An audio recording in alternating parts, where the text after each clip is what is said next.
श्रीं ह्रीं श्रीं कुबेराय अष्टलक्ष्मी मम गृहे धनं पूरय पूरय नमः। ॐ ह्रीं श्रीं ह्रीं श्रीं कुबेराय अष्टलक्ष्मी मम गृहे धनं पूरय पूरय नमः।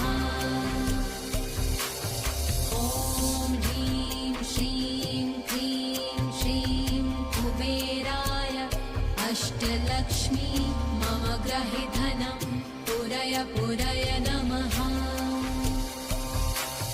ॐ ह्रीं श्रीं ह्रीं श्रीं कुबेराय अष्टलक्ष्मी मम गृहे धनं पूरय पूरय नमः।